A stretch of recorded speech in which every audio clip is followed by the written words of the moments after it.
Hi, and thanks for logging on to the Daily DVAR, and here's a brand new halacha for you, and it is for Monday, the 8th day of March. Here we go. Today's halacha is this. You know that when it comes time to eat the maror, the bitter herbs, at the Seder, the thing to do is to take the bitter herbs and dip them in charoses. Now, the bitter herbs taste bitter and pretty bad, and the charoses taste delicious. And a common mistake that people make is they dip the bitter herbs in the charoses, and then when they eat the bitter herbs, they have a nice amount of that charoses along with the bitter herbs. That's not proper. The way it's supposed to work is you're supposed to dip the maror, the bitter herbs, in the charoses and then shake off all of the charoses from the bitter herbs and only eat the bitter herbs alone. You might ask, well then what on earth are we doing? I mean, we're dipping something in, we're not even barely getting any taste from it.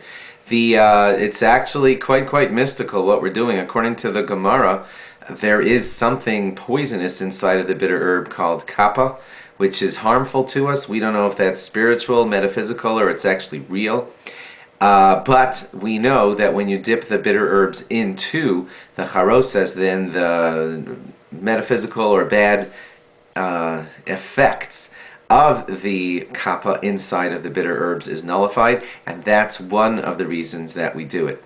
So, bottom line is, yes, you do dip it in the charoses, but then when you eat the bitter herbs, you eat bitter herbs all alone. You do not lean to your left when you eat the bitter herbs, by the way, because we're not showing freedom at that point, we're showing bitterness, so it's not time to lean to the left. Later, you are allowed to eat charoses. It's a wonderful, delicious food, and you can eat it. But when you eat bitter herbs, you eat bitter herbs pretty much straight. Thanks for logging on. Log on again tomorrow for more. Bye-bye.